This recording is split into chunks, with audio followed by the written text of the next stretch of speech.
The clatter of metal trays and the low hum of conversations filled the mess hall at Fort Braxton, a sprawling military base tucked away in the dusty plains of Texas. It was a place of routine, of rigid schedules, and of a social order as unyielding as the chain of command, and in that order, Private Anya Sharma was at the bottom. She sat alone, as she usually did, at a small table in the corner, her eyes fixed on the bland-looking Salisbury steak on her plate. She was small for a soldier, with a lean frame that seemed better suited for a library than a battlefield. Her dark hair was pulled back in a tight regulation bun, and her uniform, though perfectly starched and pressed, seemed to hang off her. She was an island of quiet solitude, in a sea of boisterous camaraderie. Across the hall, a group of soldiers, from her own platoon, Bravo Company, were holding court. Their laughter was loud and sharp, and it often seemed to be aimed in her direction. The ringleader was Sergeant Miller, a man built like a brick wall with a neck as thick as Anya's thigh. He was a classic alpha male, all bluster and bravado, and he had decided from Anya's first day that she didn't belong. He saw her quiet nature as weakness, her studious habits as a sign that she was too soft for the rigors of army life. He and his cronies had nicknamed her Princess, and the name had stuck. "Look at her," Miller sneered, nudging the man next to him, Corporal Davis, probably reading a book in her head. "Does she even know how to hold a rifle? Or does? She'll just use it to stir her tea." The table erupted in laughter. The sound washed over Anya, a familiar wave of humiliation that she had learned to endure. She didn't look up, didn't give them the satisfaction of a reaction. She just kept her focus on her meal, her jaw tight. She knew that any response would only fuel their taunts. Silence was her shield, but the silence was a heavy one. It was filled with the things she couldn't say, the anger she had to swallow, the frustration that simmered just beneath the surface. She had aced every written exam, surpassed every physical standard required of her, and yet, she was still an outcast. They saw her as a liability, a diversity hire who would get them all killed if they ever saw real combat. What they didn't see, what she kept hidden behind her quiet exterior, was a lifetime of training that had nothing to do with army regulations. Her father, a man who had worked in the shadowy world of private security, had taught her things that weren't in any military manual. He had trained her in disciplines that the army didn't even have names for. He had honed her senses, sharpened her instincts, and taught her a form of close-quarters combat that was as deadly as it was graceful. He had raised her to be a weapon, but a weapon that knew when to stay sheathed. He had always told her that loudest man in the room is the weakest. So she stayed quiet, she observed, and she waited. The mess hall door swung open, and First Sergeant Reynolds strode in, his presence immediately silencing the room. He was a man who commanded respect, without ever having to raise his voice. His eyes, sharp and discerning, scanned the hall before landing on Bravo Company's table. "Miller," he said, his voice calm but firm, "you and your clowns finished with your comedy routine." Miller's face flushed, and he mumbled a no. "First Sergeant." Reynolds's gaze then shifted, sweeping across the room until it found Anya. He gave a slight, almost imperceptible nod, a silent acknowledgement that she did not miss. It was a small gesture, but it was enough. It was a reminder that not everyone saw her as a joke. Reynolds cleared his throat. "Listen up," he announced, his voice carrying to every corner of the hall. "HQ has just handed down a new training directive. We're running a full-scale combat simulation exercise starting at 0500 tomorrow. This isn't your usual weekend war game. This is designed to push you to your absolute limits. It's a test of everything you've learned." And then, a murmur of excitement and apprehension rippled through the room. These simulations were notoriously brutal, designed to separate the contenders from the pretenders, and to make things interesting. Reynolds continued, a faint smile playing on his lips. "The exercise will be a competition between platoons. The winning platoon gets a 3-day pass and bragging rights. The losing platoon gets latrine duty for a month." The stakes were set. The challenge was laid down. Miller's eyes lit up. This was his chance to shine, to prove the superiority of his brawn over brains philosophy. He shot a smug look at Anya, as if to say, "This is where you'll be exposed." Anya finished her meal, her expression unreadable. She stood up, her movements precise and economical, and carried her tray to the disposal window. As she walked past Miller's table, he stuck out his foot, hoping to trip her. But Anya moved with a fluidity that he hadn't anticipated. She sidestepped his foot without breaking her stride, her eyes never leaving the path ahead. It was a small, almost insignificant moment, but for a split second as she passed, her eyes met his. And in that fleeting glance, Miller saw something that made him pause. It wasn't fear, or anger, or any of the emotions he expected. It was something else, something cold and calculating, something that sent an involuntary shiver down his spine. It was a look that said, "You have no idea who I am." As she disappeared out of the mess hall, the seed of doubt had been planted. Miller shook it off, telling himself he had imagined it. She was just the princess, the bookworm, the weak link. But the image of her eyes, dark and unreadable, lingered in his mind. The next day's exercise was meant to be his stage, his moment of glory, but as the sun set over Fort Braxton, a sense of unease began to creep in. He had a feeling that this simulation would be anything but predictable. He had a feeling that Anya Sharma was more than she appeared, and as the base settled into a tense silence, the question hung in the air: what was she capable of? The answer would come with the dawn, in the unforgiving crucible of the combat simulation, where there would be no room for mockery, only survival. The stage was set for a showdown, and the first shot had yet to be fired. The pre-dawn air was cold and sharp, biting at any exposed skin. The sky was a canvas of deep indigo, just beginning to be tinged with the faint promise of morning. At 0500 hours, Fort Braxton was a hive of activity. The roar of engines, the bark of orders, and the clatter of gear created a symphony of controlled chaos.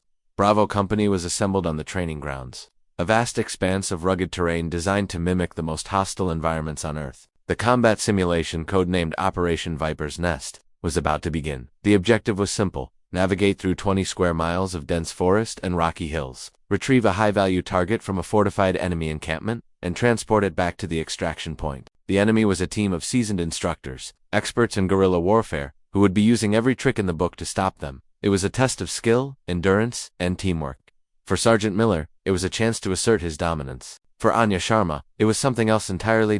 As First Sergeant Reynolds laid out the final briefing, Miller couldn't resist another jab at Anya. "Try to keep up, Princess," he whispered, a smirk on his face. "We wouldn't want you to get a blister." Anya didn't respond. Her focus was on the map, her mind already tracing routes, identifying choke points, and calculating risks. She was in her element, a world of strategy and tactics, a world where her intellect was her greatest asset. But in the eyes of her platoon, she was still the outsider. The liability. The simulation began with a jarring explosion that signaled the start of the exercise. Bravo Company moved out, a tight formation of green and brown, their M4 rifles held at the ready. Miller was at the point, his massive frame crashing through the underbrush. He was all aggression, all forward momentum, a battering ram of a soldier. Anya was positioned in the middle of the pack, a place where she could observe, where she could see the whole board. For the first few hours, things went according to Miller's plan. They moved fast, covering ground at a grueling pace. Anya kept up, her breathing steady, her movements efficient. She was a study in conservation of energy, a stark contrast to Miller's brute force approach. He took every opportunity to point out her supposed slowness, her caution. "What's the matter, Sharma?" he'd call out. "Afraid you'll break a nail." His cronies would chuckle, their confidence in their leader unwavering. But then, things started to go wrong. They walked into the first of the instructor's traps, a cleverly concealed tripwire connected to a series of smoke grenades. The world erupted in a cloud of thick, disorienting smoke. They were blind, deafened by the hiss of the grenades, and completely vulnerable. Panic began to set in. Miller was shouting orders, but his voice was lost in the confusion. They were sitting ducks. And then, a calm, clear voice cut through the chaos. "Down," it said. It was Anya. She was already on the ground, her body pressed flat against the earth. "Crawl forward, 10 feet. There's a ditch." No one moved.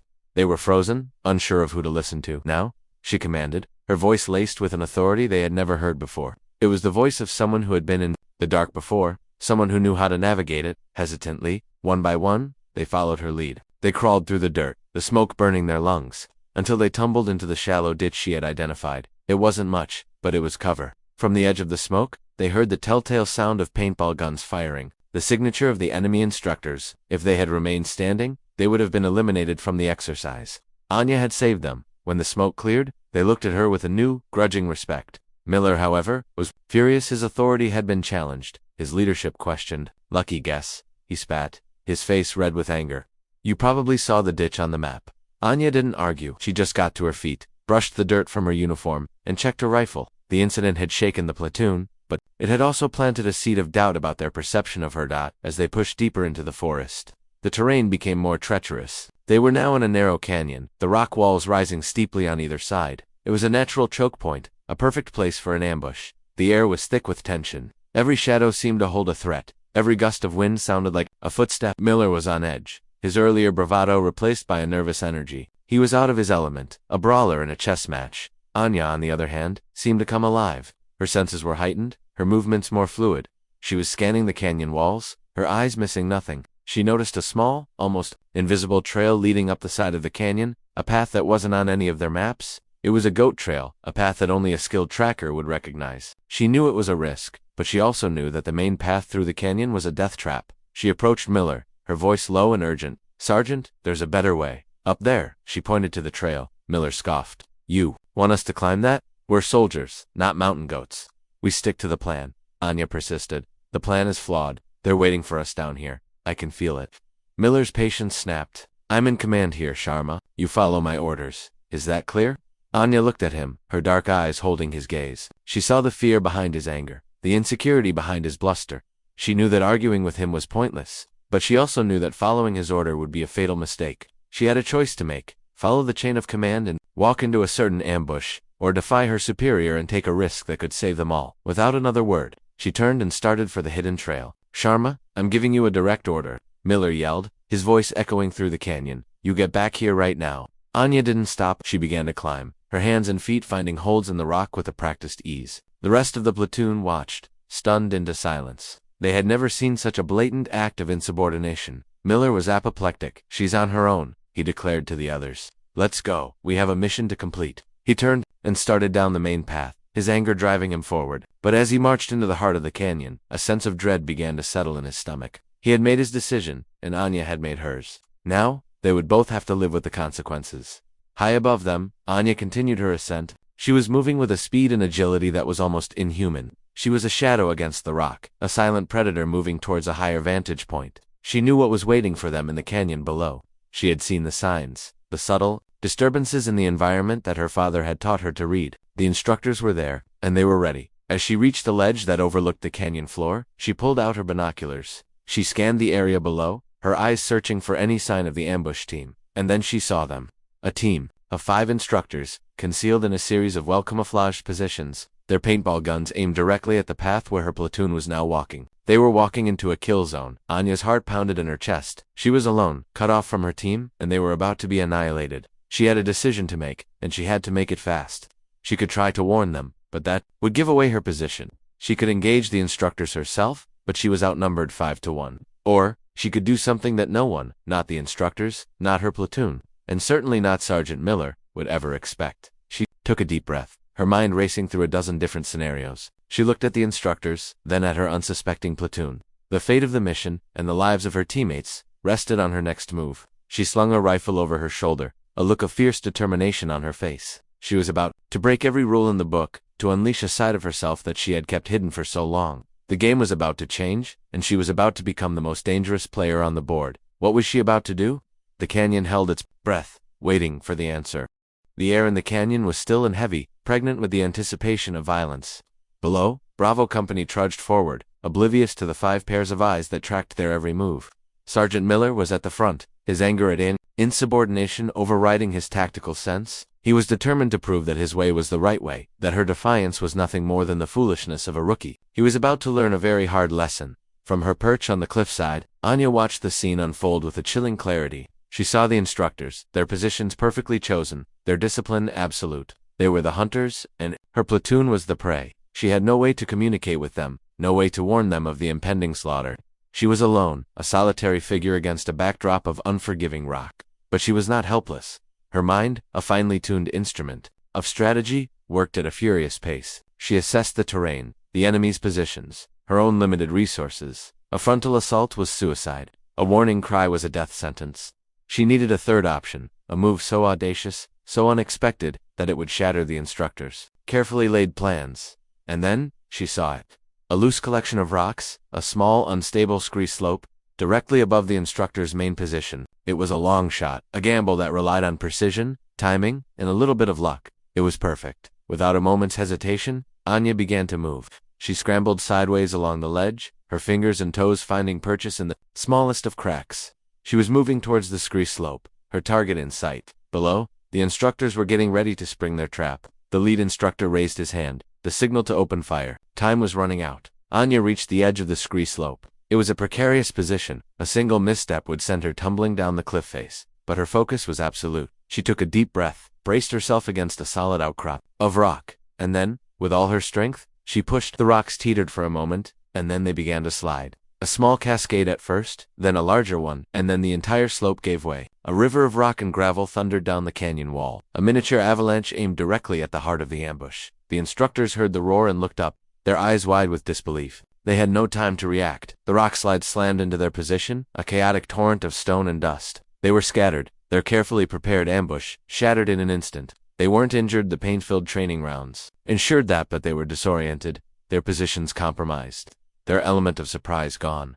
Down on the canyon floor, Bravo Company froze, the sound of the rock slide echoing around them. They looked up to see the cloud of dust and the scattered figures of the instructors. They were confused, but they were alive. Miller stared, his mouth agape. He had no idea what had just happened. It was as if the mountain itself had come to their rescue. But then, a new sound cut through the air. The sharp crack of a single paintball rifle. And then another, and another. From the dust and chaos of the rock slide, a figure emerged. It was Anya. She was moving with a terrifying speed and efficiency, a whirlwind of motion. She had used the rock slide as a diversion, a way to sow confusion and break the instructor's formation. And now, she was exploiting the opening she had created. She took out the first instructor with a single, perfectly aimed shot to the chest. The second one turned to engage her, but she was too fast. She dropped to one knee, fired 2 quick shots, and he was out. The remaining 3 instructors, all seasoned veterans, were now facing a single rogue soldier who had just turned their perfect ambush into a turkey shoot. They tried to rally, to coordinate their fire, but Anya was a ghost. She was there one moment, and gone the next, using the terrain to her advantage. Appearing and disappearing like a phantom, the members of Bravo Company could only watch in stunned silence. This was not the quiet, bookish girl they had mocked in the mess hall. This was a warrior, a predator, a force of nature. She moved with a grace and lethality that was both beautiful and terrifying to behold. In less than a minute, it was over. All 5 instructors were marked with the telltale splat of a paintball, eliminated from the exercise. Anya stood alone, amidst the dust, her rifle held at the ready, her breathing the only sound in the sudden silence. She then calmly reloaded her weapon and began to make her way down the treacherous cliff face, her descent as sure-footed as her ascent. When she reached the canyon floor, she walked past her stunned platoon mates without a word and took the point position. She didn't look at Miller, didn't acknowledge the looks of awe and disbelief on the faces of the others. She just said, in a calm, even voice, "Let's move. We're burning daylight." For the rest of the day, Bravo Company followed her lead without question. They moved through the forest with a new sense of purpose, a new respect for the woman who had just saved them from certain elimination. Anya was a different person. She was confident, decisive, her tactical awareness uncanny. She spotted 2 more ambushes before they could be sprung, navigated them through a minefield of simulated booby traps, and led them to the enemy encampment, with a skill that bordered on prescient. When they finally reached the fortified position, it was Anya who devised the plan of attack. It was a brilliant, multi-pronged assault that played to their strengths and exploited the weaknesses of the defending force. Miller, humbled and silenced, followed her orders without hesitation. He had seen something in her that day, something that both intimidated and impressed him. He had seen a true leader. The assault was a success. They retrieved the high-value target, a simple briefcase, and began the long trek to the extraction point. They had done it. They had won, and it was all because of Anya. As they marched, the mood in the platoon was different. The taunts and jokes were gone, replaced by a quiet respect. They looked at her not as princess, but as their savior. Reached the extraction point just as the sun was setting, the first team to complete the objective. First Sergeant Reynolds was there to greet them, a knowing smile on his face. He looked at the weary but triumphant faces of Bravo Company, and then his eyes settled on Anya. "I knew you had it in you, Sharma," he said, his voice filled with pride. Later that evening, as the results of the exercise were officially announced, the entire base was buzzing with the story of Bravo Company's improbable victory. They had gone from being the underdogs to the champions, and the legend of Anya Sharma, the quiet private who had single-handedly taken down a team of elite instructors, was born. She had earned her 3-day pass, and more importantly, she had earned their respect. But as Anya sat in her barracks, cleaning her rifle, she knew that this was just the beginning. The exercise had been a test, but the real world was far more dangerous. She had shown them a glimpse of what she could do, but she had held back, her full capabilities still a closely guarded secret. She had won a battle, but the war was far from over. The next morning, the celebratory mood was shattered by an urgent base-wide announcement. A real-world crisis was unfolding. A research outpost in a remote, hostile region had been taken over by a well-armed, unidentified paramilitary group. The situation was critical, the stakes immeasurably high. An elite team was being assembled for a rapid deployment mission, a mission from which they might not return. In the briefing room, the tension was palpable. The commanding officer, Colonel Thompson, a man with a face like carved granite, stood before a digital map of the crisis zone. He outlined the mission: infiltrate the outpost, neutralize the hostiles, and rescue the civilian scientists trapped inside. It was a suicide mission, a job for the best of the best. Thompson's eyes scanned the room, passing over the eager faces of the base's most decorated soldiers. He passed over Miller, who, despite his newfound respect for Anya, still saw himself as the top dog. Thompson's gaze continued its sweep, and then it stopped. It stopped on the small, quiet figure of Private Anya Sharma. "I need a ghost," the colonel said, his voice low and serious. Someone who can get in and out without a sound. Someone who can think 3 steps ahead of the enemy. He paused, letting the weight of his words sink in. First Sergeant Reynolds tells me we have a ghost in our midst. He looked directly at Anya, his expression unreadable. He tells me you're the one for this job. The room fell silent. All eyes turned to Anya. Miller's jaw dropped. The quiet, bookish private, the girl they had called Princess, was being handpicked for the most dangerous mission of their careers. It was a moment of supreme vindication, a testament to the skill she had revealed, but it was also a terrifying prospect. Anya met the colonel's gaze, her own expression a mask of calm. She knew what he was asking of her. He was asking her to step out of the shadows, to unleash the full extent of her training, to become the weapon she was raised to be. The simulation was over.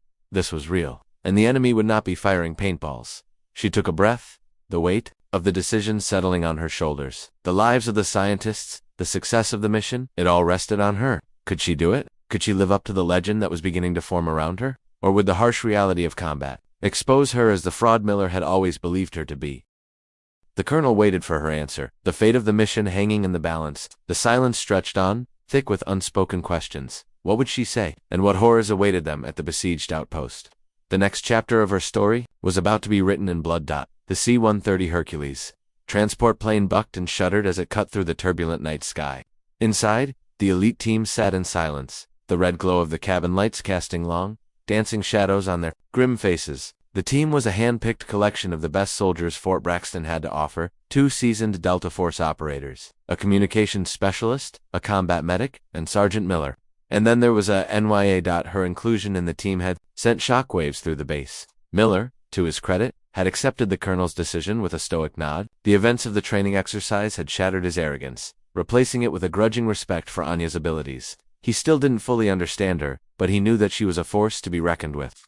The other members of the team, however, were not so convinced. They saw a small, quiet woman who looked out of place amongst their hardened, battle-scarred ranks. They whispered amongst themselves, their doubts a low murmur beneath the roar of the engines. Anya ignored them. She sat with her back straight, her eyes closed, her breathing slow and rhythmic. She was not sleeping. She was in a state of deep meditation, a technique her father had taught her to calm her mind and sharpen her focus before a mission. She was shutting out the noise, the fear, the doubt. She was becoming the instrument, the weapon, that the mission required. The flight was long and tense. They were flying into a region known for its political instability and its brutal, unforgiving terrain. The research outpost, a state-of-the-art facility dedicated to studying rare geological formations, was located in a deep, isolated valley, surrounded by dense jungle and mountains. It was a fortress, and it was now in the hands of an unknown enemy. The mission briefing had been chillingly sparse on details. Satellite imagery showed a well-armed force, at least 30 strong, patrolling the perimeter. They had sophisticated weaponry and seemed to be highly organized. Their motives were unknown. Were they terrorists? Mercenaries? A rogue state actor? No one knew. The only certainty was that they were holding a dozen civilian scientists hostage, and they were not afraid to use them as human shields. The plan was to parachute in under the cover of darkness, land a few miles from the outpost, and make their way through the jungle on foot. Anya, with her uncanny ability to move unseen and unheard, would be the tip of the spear. She would infiltrate the compound, disable their communications, and gather intelligence on their numbers and layout. The rest of the team would then launch a coordinated assault, a hammer blow designed to overwhelm the enemy before they had a chance to react. It was a high-risk, high-reward plan, and it all hinged on Anya's ability to be a ghost. As the plane began its descent, the team prepared for the jump. They checked their gear, their weapons, their parachutes. The mood was somber, the reality of the danger they were facing setting in. Anya moved with a practiced efficiency, her movements fluid and precise. She was in her element. The familiar rituals of preparation, a comforting anchor in the storm of uncertainty. The ramp of the C-130 lowered, revealing a black, starless sky. The wind howled, a hungry beast waiting to swallow them whole. One by one they leaped into the void, their dark shapes disappearing into the night. Anya was the last to go. She stood at the edge of the ramp for a moment, the wind whipping at her face, and then she jumped. The free fall was a moment of pure, unadulterated freedom. For a few brief seconds, she was weightless, a creature of the air. Then, with a sharp tug, her parachute deployed, and she was floating gently towards the earth. She landed with a soft thud in a small clearing, the jungle canopy closing in around her like a cage. She quickly shed her parachute, her eyes scanning the darkness, her senses on high alert. The jungle was a living, breathing entity. It was a symphony of strange sounds, a tapestry of unseen movements. The air was thick and humid, heavy with the scent of damp earth and decaying vegetation. It was a hostile environment, but for Anya, it felt like home. Her father had trained her in places like this, had taught her to read the language of the wild. to become a part of the shadows, one by one. The other members of the team landed, their arrivals less graceful than hers. They were soldiers of the open field, of the urban landscape. The jungle was an alien world to them. Anya, without a word, took the lead. She moved through the dense undergrowth with a silence that was unnerving. She didn't break a twig, didn't rustle a leaf. It was as if the jungle itself was making way for her. They traveled for hours, the journey a grueling test of their endurance. The jungle fought them every step of the way, its thorns and vines tearing at their clothes, its insects a constant, tormenting presence. But Anya moved through it all with an unnerving ease, her focus never wavering. She was a compass, a guide, a silent protector. As they neared the outpost, the tension mounted. They could see the glow of its lights through the trees, a stark, artificial intrusion in the natural world. They stopped at a predetermined rally point, a small, rocky outcrop that provided a good vantage point. From there, they could see the compound, a collection of prefabricated buildings surrounded by a high, electrified fence. Armed guards patrolled the perimeter, their movements disciplined and professional. This was where the team would split up. Anya would go in alone. The team leader, a grizzled Delta Force captain named Thorn, gave her a final, searching look. "You sure about this, Sharma?" he asked, his voice a low growl. "There's no backup if you get into trouble." Anya simply nodded, her eyes fixed on the compound. "I won't get into trouble," she said, her voice a quiet statement of fact. She slipped away into the darkness, a shadow detaching itself from the deeper shadows of the jungle. The rest of the team watched her go, a mixture of awe and apprehension on their faces. They had never seen anyone move like her. She was a part of the night, a whisper in the wind. Anya reached the perimeter fence, a formidable barrier of steel and electricity. For a normal soldier, it would have been an insurmountable obstacle. For Anya, it was a puzzle, and she was a master of puzzles. She pulled a small, sophisticated device from her pack, a frequency jammer of her own design. She attached it to the fence's control box, and with a soft click, the electricity arced and died. She had created a small, temporary gap in their defenses. She slipped through the fence and was inside the compound. She was in the belly of the beast. The air was thick with the smell of diesel and tension. She could hear the low murmur of voices, the clank of metal on metal. She moved with the silence of a predator, her feet making no sound on the gravel path. She hugged the shadows, her dark uniform making her all but invisible. Her first objective was the communications building. She needed to cut them off from the outside world, to ensure that they couldn't call for reinforcements. She found the building easily, a small windowless structure with a large satellite dish on its roof. The door was locked, a heavy steel affair. But locks were just another kind of puzzle. She pulled a set of thin, delicate tools from her belt, her fingers moving with the precision of a surgeon. In less than a minute, she had picked the lock. The door swung open with a soft click. She slipped inside, the darkness of the room enveloping her. She found the main communications console, a bank of glowing screens and blinking lights. She was about to disable it when she heard a sound that made her blood run cold. It was the sound of a voice she recognized. It was coming from a speaker on the console, a live feed from the main command center, and the voice was speaking in English, with a distinct American accent. It was one of the scientists, Dr. Eris Thorne, the lead researcher at the outpost. But he wasn't speaking as a hostage, he was speaking as a commander. "The package is secure," Dr. Thorne's voice said, calm and collected. "The buyers will be here within the hour. Make sure the perimeter is tight. No surprises." Anya froze, her hand hovering over the console. The scientists weren't hostages, they were the enemy. The entire mission was a lie. They had been sent to rescue the very people they should have been fighting. A new voice came over the speaker, this one filled with a cold, ruthless authority. "And the soldiers?" it asked. "They are on their way," Dr. Thorne replied, "right on schedule. They're walking into a trap they'll never walk out of." A cold dread washed over Anya. The mission wasn't just a lie, it was a setup. They had been sent here to die. Suddenly, the door to the communications room burst open. A large, heavily armed guard stood there, his eyes wide with surprise. He had heard the click of the lock. He opened his mouth to shout a warning, but he never got the chance. Anya moved with a speed that was almost inhuman. In a single, fluid motion, she closed the distance between them, her hand striking his throat in a precise, disabling blow. He crumpled to the floor without a sound, but it was too late. The alarm was already sounding, a shrill, piercing wail that cut through the night. The compound erupted in a frenzy of activity, shouts, running footsteps, the cocking of weapons. They knew she was there. The ghost had been seen. The wail of the alarm was a death knell, a screeching announcement of Anya's failure. She was exposed, a solitary operative in the heart of a hostile fortress. The element of surprise, her greatest weapon, was gone, shattered by the accidental flick of a lock.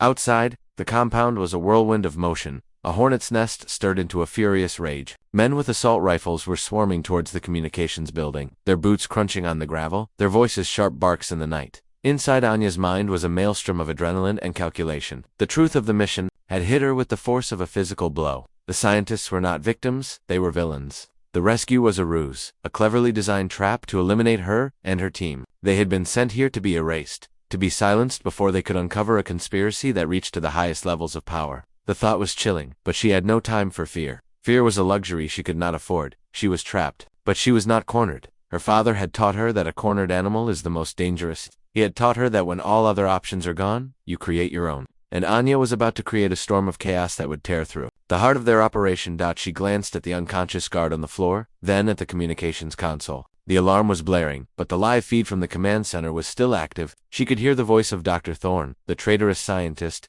barking orders. Find her. I want her found, now. And get ready for the assault team. They're walking right into our kill zone. Anya's eyes narrowed. They were expecting an attack from the outside, from the direction of the jungle. They were not expecting an attack from within. She had a new objective now, one that had nothing to do with her original mission. She had to survive. She had to warn her team, and she had to make these people pay for their betrayal. She grabbed the guard's sidearm, a heavy, reliable pistol, and a spare magazine. Her own rifle was too cumbersome for the close-quarters fight that was coming. She took a deep breath, centered herself, and then she moved. She didn't run out the door she had come in. That was the obvious move, the one they would be expecting. Instead, she kicked open a maintenance panel in the back of the room, revealing a narrow, dark crawlspace. She squeezed through the opening. Just as the door to the room burst open, a hail of bullets ripping through the space where she had been standing moments before. The crawlspace was tight and suffocating, a maze of pipes and wires. But it was also a hidden artery running through the compound, a secret path that was not on any of their blueprints. She moved through it with a practiced ease, her small frame an advantage in the confined space.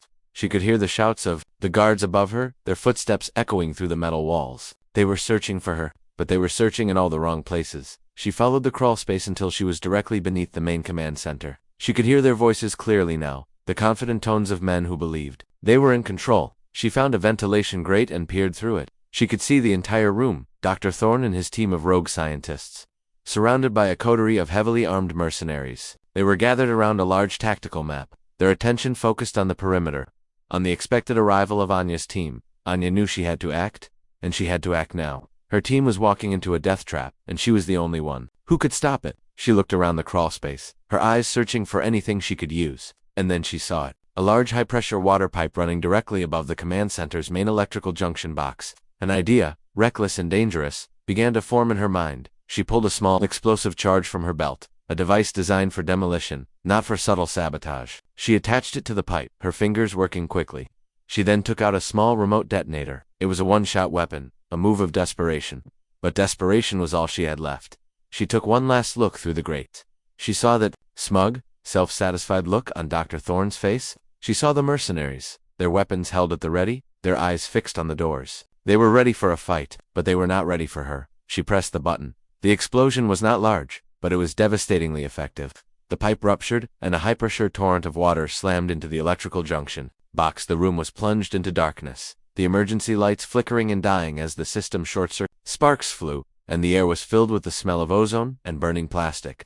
The command center was in chaos. In that moment of engineered pandemonium, Anya made her move. She kicked out the ventilation grate and dropped into the room, a phantom. Emerging from the darkness, the mercenaries were disoriented, their night vision goggles rendered useless by the sparking electrical systems. They fired blindly into the dark, their bullets ricocheting off the walls. Anya was a whirlwind of motion. She moved through the room with a lethal grace, a dancer in a ballet of violence. She was not just a soldier. She was a master of a forgotten art, a form of combat that was as deadly as it was precise. She used the darkness as a weapon, the confusion as a shield. She struck from the shadows, her blows swift and silent, a touch to a pressure point, a quick, disabling strike to a joint, a disarm that was so fast it was almost invisible. The mercenaries, men who had fought in a dozen wars, were no match for her. They fell one by one, not with the loud report of a gunshot, but with the soft thud of a body hitting the floor. Dr. Thorne, in the flickering emergency light, could only watch in horror as his private army was dismantled by a single, shadowy figure. He fumbled for his sidearm, his hands shaking. He was a man of science, a man of intellect. He was not prepared for this kind of primal, terrifying violence. He finally managed to draw his weapon and aimed it at the swirling chaos. He fired, the shot deafening in the enclosed space. The bullet went wide, embedding itself in a computer console. And then, the chaos stopped. The room fell silent, the only sound the dripping of water and the hum of a single, functioning emergency light. In the center of the room, surrounded by the still forms of the mercenaries, stood Anya. She was breathing heavily, her face a mask of cold fury. She was not unscathed. A trickle of blood ran from a cut on her forehead, but she was alive, and she was victorious. She turned her attention to Dr. Thorne, who was now trembling, his gun held in a shaking hand. "Who are you?" he whispered, his voice filled with a mixture of terror and disbelief. Anya didn't answer. She took a step towards him, her eyes burning with an intensity that made him recoil, and then a new sound reached them, the sound of a heavy, armored door sliding open. A figure stood silhouetted in the doorway, a figure that made Anya's blood run cold. It was not a mercenary. It was not one of the scientists. It was a soldier, dressed in the familiar uniform of the U.S. Army, and he was not alone. Behind him stood two more soldiers, their weapons raised. Anya's mind reeled. Had her team arrived? Had they somehow managed to fight their way through the ambush? But then the figure in the doorway stepped into the light, and Anya's world tilted on its axis. It was Captain Thorne, the leader of her own team, but the look on his face was not one of relief. It was one of cold, ruthless calculation. "Well done, Sharma," Captain Thorne said, a cruel smile playing on his lips. "You've saved us the trouble of dealing with the hired help." He raised his rifle, the barrel aimed directly at Anya's heart. "But I'm afraid this is where your story ends." Anya stared at him, the pieces of the puzzle falling into place with a sickening thud. The mission, the betrayal, the trap, it was all connected, and the conspiracy went deeper than she could have ever imagined. The enemy was not just in front of her, the enemy was beside her. The enemy was her own. She was standing in a room full of Bodhis facing down her own commanding officer, a man who had just revealed himself to be the mastermind behind the entire operation. She was out of options, out of allies, out of time. The ghost had been cornered, the weapon had been disarmed, or so it seemed. As Captain Thorne's finger tightened on the trigger, a single, defiant thought echoed in Anya's mind. The fight was not over, it had just begun. The true Viper's Nest was not the compound, it was the very institution she had sworn to serve, and she was about to burn it to the ground. The silence in the command center was a tangible thing, a heavy blanket woven with betrayal and the metallic temps of blood. Anya stood frozen, the muzzle of Captain Thorne's rifle, a dark, unblinking eye, aimed at her chest. His words echoed. In the ruined room, a confirmation of a nightmare she was only just beginning to comprehend. The conspiracy wasn't just a few rogue scientists, it was a cancer that had metastasized within her own ranks. Captain Thorne, her team leader, the man she had been ordered to trust, was the head of the snake. Anya's voice was a hoarse whisper, the single word carrying the weight of her shattered world. Thorne chuckled, a low, humorless sound. "Surprised, Sharma? You shouldn't be. The world is a business, and war is the most profitable business of all. Dr. Thorne here," he gestured to the trembling scientist, who was his brother, was on the verge of a breakthrough. A new energy source? Clean. Limitless. It would have put a lot of powerful people out of business. People who pay me very well to make sure that doesn't happen. The pieces clicked into place. This wasn't about terrorism or ransom. It was about corporate greed, about a secret so valuable that they were willing to kill for it. Her team, the soldiers she had jumped with, had been pawns, disposable assets sent to be slaughtered to cover up the real crime. And she, the ghost, had been the wild card, the one they hadn't accounted for. "So you set us up," Anya said, her voice regaining its strength, its edge. "You sent us here to die. And you, my dear Sharma, were supposed to be the first to go," Thorne said, his smile widening. "But you are, I must admit, full of surprises." He glanced at the carnage around them, the elite mercenaries she had dispatched with such brutal efficiency. "You're even better than your father was." The mention of her father hit Anya like a physical blow. "You knew my father, knew him. I served with him," Thorne said, his voice taking on a reminiscent tone. "He was the best I ever saw. A true ghost. But he had a weakness. Amor au campus. He refused to see the world for what it is. A flaw, I'm afraid, that you've inherited." He raised his rifle slightly. "And it's a flaw that's going to get you killed. Just like it did him." The world seemed to slow down. The hum of the emergency light, the drip of the water, the pounding of her own heart. Her father's death had been ruled a training accident, a tragic but explainable loss. But now, the truth, ugly and venomous, was staring her in the face. He hadn't been killed in an accident. He had been murdered, and the man who had ordered his death was standing right in front of her. A fire, cold and ancient, ignited in Anya's soul. It was a fire that had been smoldering for years, a grief that had never been fully extinguished. And now, it erupted into a righteous, all-consuming flame. The quiet private, the bookish soldier, the obedient daughter, they all burned away, leaving only the weapon, the instrument of vengeance that her father had forged. She looked at Thorne, her eyes no longer the dark, unreadable pools they had once been. They were now burning embers, glowing with a promise of retribution. "You're right," she said, her voice low and steady, a chilling calm in the heart of the storm. "I am my father's daughter." And then, she moved out. It was not a move of desperation. It was a move of pure, calculated fury. She dropped to the floor, the motion so fast it was a blur. Thorn's shot went wide, the bullet screaming past her head and ricocheting off the far wall. As she dropped, she kicked out, her foot sweeping the legs out from under one of the soldiers standing behind Thorn. He crashed to the floor, his rifle clattering away. Anya was already in motion, a whirlwind of controlled violence. She used the fallen soldier's body as a shield, rolling behind him as the second soldier opened fire. The bullets thudded into the man's flak jacket, a grim testament to the disposable nature of Thorn's loyalty. Anya came up on one knee, the guard's pistol in her hand. She fired twice, 2 precise, economical shots. The second soldier crumpled, a look of surprise on his face. Now it was just her and Thorn. Thorn was a seasoned warrior, a Delta Force. Captain Hugh was not a man who panicked. He reacted instantly, dropping his rifle and drawing his sidearm, a massive Desert Eagle that looked like a cannon in his hand. He was fast, but Anya was faster. She didn't charge him. She didn't engage him in a firefight. She did something he never would have expected. She threw her own now empty pistol at him. It was a feint, a distraction, a move designed to draw his fire. He flinched, his instincts taking over, and fired at the spinning weapon. In that split second, that momentary lapse in his focus, Anya closed the distance. She was a shadow, a whisper, a blur of motion. She slammed into him, not with the brute force of a soldier, but with the focused, kinetic energy of a master martial artist. Her hand struck his wrist, a sharp, precise blow that sent his gun flying. Her other hand struck his throat, not to kill, but to disable, to steal his breath. He staggered back, gasping for air, his eyes wide with a mixture of pain and disbelief. He had underestimated her. He had seen her as a ghost, a phantom, but he had not understood the true nature of her power. She was not just a soldier, she was a legacy. The fight was short and brutal. It was a clash of two opposing forces, Thorn's raw, disciplined power against Anya's fluid, unpredictable grace. But in the end, there was no contest. Anya moved with a purpose that was almost spiritual, her every strike a tribute to her fallen father, her every block a defiance of the corruption that had taken him from her. She dismantled him, piece by piece, with a cold, terrifying efficiency. He lay on the floor, broken and defeated, his breath coming in ragged gasps. Anya stood over him, her chest heaving, the fire in her eyes now a smoldering coal. She had won. She had avenged her father. She had exposed the conspiracy, but it wasn't over. She picked up Thorn's radio, her mind already working on the next move. She had to get the scientists out. She had to get the evidence of Thorn's treachery to the right people. She had to burn the viper's nest to the ground. She keyed the radio, her voice calm and clear, a beacon of authority in the chaos. "This is Private Sharma," she said, her voice broadcasting on a secure channel that she knew would be monitored by the highest levels of command. "Operation Viper's Nest is a bust. The mission was a setup. Captain Thorn is a traitor. In custody, the scientists are secure. I have evidence of a conspiracy to suppress a new energy technology. I am requesting immediate extraction and a full investigation." The response was immediate, a voice she recognized as Colonel Sharma. "What's your status?" "We're reading multiple casualties." "The casualties were part of the conspiracy," Colonel Anya replied, her voice unwavering. "I'm the only member of the assault team left, but I have the package, and I'm bringing it home."